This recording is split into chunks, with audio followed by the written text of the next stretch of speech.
আমরা সরাসরি নজর রাখি, চলুন নন্দীগ্রামের দিকে। সেখানে রাম মন্দিরের শিলান্যাসে বিরোধী দলনেতা শুভেন্দু অধিকারী তিনি ইতিমধ্যেই কিন্তু রওনা দিয়ে দিয়েছেন সেদিকেই।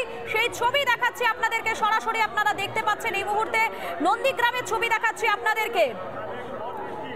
মিছিলে ঢাক রয়েছে, ডুগডুগি রয়েছে, যারা রয়েছেন ভক্তরা তারা সরাসরি চলে যাবো। আমাদের প্রতিনিধি বিট্টু রয়েছেন এই মুহূর্তে। বিট্টু, এই মুহূর্তে কি ছবি ধরা পড়ছে সেখানে?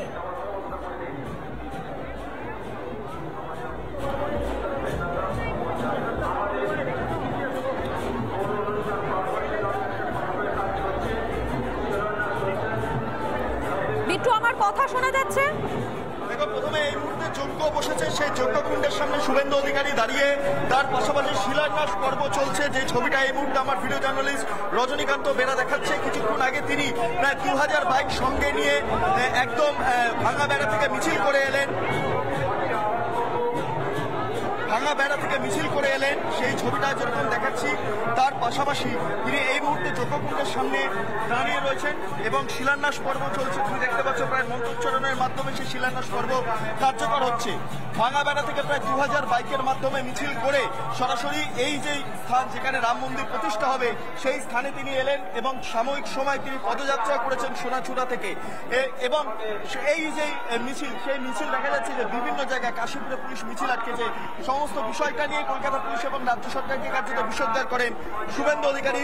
এবং তারপর তিনি একটা বিষয় খুব গুরুত্ব সহকারে বলেন যে শাস্ত্রে বিভিন্ন বিষয় উল্লেখ রয়েছে, হিন্দু ধর্মকে বাঁচাতে শাস্ত্রের পাশাপাশি শস্ত্রের যে প্রয়োজনের কথা এই মুহূর্তে সাধু সন্তরা বলছেন, সেই বিষয়টার দিকেও তিনি আলোকপাত করেছেন। অর্থাৎ সবটা মিলিয়ে এই মুহূর্তে যজ্ঞ পর্ব চলছে। রাম মন্দির যেই শুভ সূচনা, সেই শুভ সূচনার ক্ষেত্রে শুভেন্দু অধিকারী যজ্ঞকুণ্ডের সামনে বসে যজ্ঞ করছেন, সেই ছবিটা আমি দেখতে পাচ্ছি।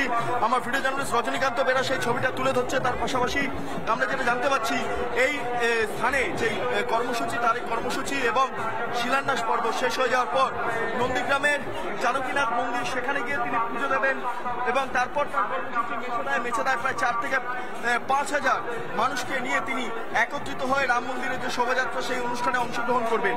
এবং তারপর তার কলকাতায় বেশ কিছু অনুষ্ঠান রয়েছে। এই রামনবমীকে কেন্দ্র করে বেশ কিছু প্রোগ্রাম রয়েছে, যার মধ্যে এন্টালিতে তার মিছিল রয়েছে, পোর্ট এরিয়া অর্থাৎ বন্দর চত্বরে তার একটি মিছিল রয়েছে। এর পাশাপাশি ভবানীপুর, যেটা মমতা বন্দ্যোপাধ্যায়ের বিধানসভা কেন্দ্র, সেখানে রাম মন্দিরে তিনি আরতি করবেন রাত্রি 9টার সময়, সেটাও আমরা জানতে পারছি। অর্থাৎ সবটা মিলিয়ে এই মুহূর্তে যে ছবি উঠে আসছে, যজ্ঞ পর্ব শেষ হয়ে গেল।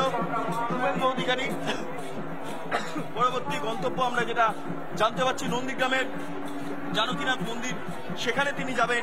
সেখানে তার পরবর্তী কর্মসূচি রয়েছে। রজনীকে বলবো এগিয়ে আসতে এবং মানুষের জমায়েত, নন্দীগ্রামবাসীদের জমায়েত এই মুহূর্তে চাক্ষুষ করা যাচ্ছে। আমি ছবিটা একবার, সাধু সন্তরা তারা এসে হাজির রয়েছে এবং এক্ষেত্রে দাঁড়িয়ে শুভেন্দু অধিকারীর কর্মসূচিগুলো তোমাকে জানালাম।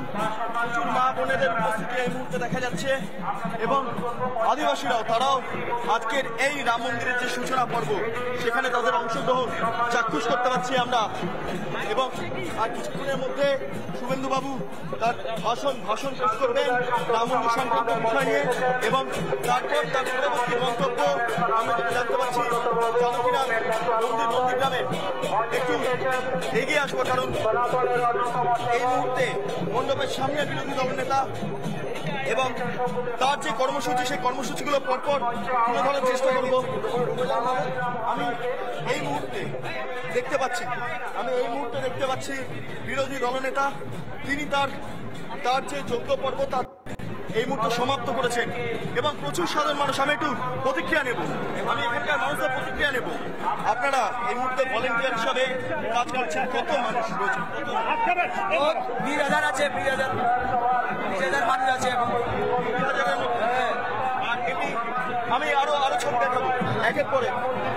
দেখতে পাচ্ছি যে সাধু সন্তরা তারা এই মুহূর্তে শঙ্খ ধ্বনির মাধ্যমে শুভেন্দু অধিকারীকে স্বাগত জানাচ্ছে।